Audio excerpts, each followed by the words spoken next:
नमस्कार, आप देख रहे हैं न्यूज फॉर नेशन और मैं हूं प्रियदर्शन। पटना जिले में बेखौफ अपराधियों का खौफ कमता नजर नहीं आ रहा है और आम लोग तो छोड़िए, अब नवनिर्वाचित वार्ड पार्षद भी सुरक्षित नहीं है। और आज इसी क्रम में पटना जिले में एक वार्ड पार्षद की हत्या कर दी गई है। हत्या की यह वारदात दिन दहाड़े हुई है, भीड़ भाड़ वाले इलाके में हुई है और बेखौफ अपराधियों ने बीच सड़क पर वार्ड पार्षद को गोलियों से भून दिया है। गोलियां लगने के बाद वार्ड पार्षद की मौत हो चुकी है और पुलिस ने भी वार्ड पार्षद के शव को अपने कब्जे में ले लिया है। लेकिन इस पूरी वारदात के बाद पटना जिले में वार्ड पार्षद की हत्या होने से सनसनी फैल गई है और जब राजधानी पटना के इलाके ही सुरक्षित नहीं है तो अन्य इलाकों की बात तो छोड़ ही दीजिए। दरअसल यह पूरी की पूरी जो वारदात हुई है, इस वारदात का इलाका है पटना जिला का बाढ़ नगर परिषद का इलाका। बाढ़ नगर परिषद के इलाके में इस वार्ड पार्षद की हत्या की गई है और महाशिवरात्रि की सुबह सुबह वार्ड पार्षद परमानंद सिंह जब अपने घर से निकल करके एक इलाके में जा रहे थे तो उन्हें बीच बाजार में ही वार्ड पार्षद को गोलियों से भून दिया गया। बाढ़ के नगर परिषद के इलाके में इस वारदात को अंजाम देने वाले अपराधी कौन थे और उन्होंने किस कारण से वार्ड पार्षद की हत्या की है, इसे लेकर के अब तक कोई स्पष्टता नहीं है। दरअसल यह घटना शनिवार की सुबह बाढ़ नगर परिषद के इलाके में हुई। यहाँ बाढ़ के वार्ड नंबर 22 के पार्षद परमानंद सिंह को गोली मारी गई है। गोली लगने के साथ ही उनकी मौत हो चुकी है। गोली मारने की यह घटना बाढ़ के बाजार समिति के पुराने गोदाम के पास हुई। दिन दहाड़े वार्ड पार्षद को गोली मारे जाने के बाद इस घटना से पूरे इलाके में अफरा तफरी मच गई और सब लोग वहां से कुछ समय के लिए इस सनसनी के रौब में वहां पे तमाम लोग इधर उधर भागने लगे। घटना के बाद पहुंची पुलिस ने मृतक के पास से उसका वोटर आईडी कार्ड बरामद किया।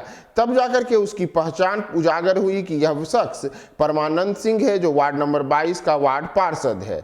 पिछले महीने सिर्फ दिनों ही हुए चुनाव में परमानंद सिंह ने वार्ड नंबर 22 से चुनाव जीता था और वे बाढ़ नगर परिषद ने वार्ड पार्षद के रूप में निर्वाचित हुए थे, लेकिन उनकी आवाज सुबह सुबह हत्या कर दी गई है। वहीं मृतक के पास से भी कहा जा रहा है कि मृतक के पास से भी एक देसी कट्टा और 2 जिंदा कारतूस मिले हैं। हालांकि इसे लेकर के अभी तक पुलिस की ओर से कोई आधिकारिक पुष्टि नहीं की गई है कि जो देसी कट्टा और जिंदा कारतूस मिला है वह मृतक के पास से मिला है या वहां पर पहले से मौजूद था। साथ ही अभी यह भी स्पष्ट नहीं हुआ है कि परमानंद सिंह की जो हत्या की गई है यह हत्या किन कारणों से की गई है और हत्या के पीछे किन लोगों का हाथ है।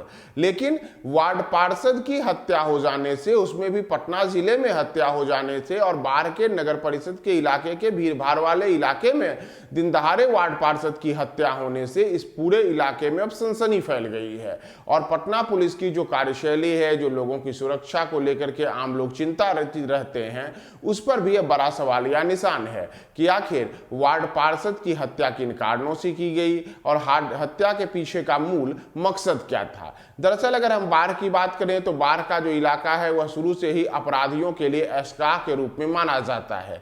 पहले से भी बाढ़ के इलाके में कई ऐसी वारदातें हो चुकी हैं जिसमें लोगों के मर्डर तक हो चुके हैं और इस बार निशाने पे एक वार्ड पार्षद रहे हैं। वार्ड नंबर 22 से नवनिर्वाचित पार्षद परमानंद सिंह की गोली मारी गई और उनकी हत्या हो गई। अब यह महत्वपूर्ण होगा कि इस हत्या के पीछे कौन लोग शामिल थे और जिन लोगों ने हत्या की घटना को अंजाम दिया है उसका मकसद क्या था। साथ ही जो ये बातें कही जा रही है कि वहां से एक देसी कट्टा और जिंदा कारतूस बरामद हुआ है, यह आखिर किसका था, यह भी एक बड़ा सवाल था। और हत्या की घटना को अंजाम देकर के अपराधी आराम से वहां से भागते चले तो इसे लेकर के भी आम लोगों में अब कई प्रकार के सवाल उठ रहे हैं। तो देखना होगा कि बिहार के डीजीपी आर.एस. भट्टी जो लगातार बिहार पुलिस को अपराधियों पर नकेल कसने की बात कह रहे हैं, उनके नाक के नीचे पटना जिले के बाढ़ नगर परिषद में वार्ड पार्षद की हत्या के बाद किस प्रकार से पुलिस अपराधियों तक पहुंचती है। हम आपको तमाम अपडेट्स बताएंगे। आप हमारे साथ बने रहें न्यूज फॉर नेशन पे।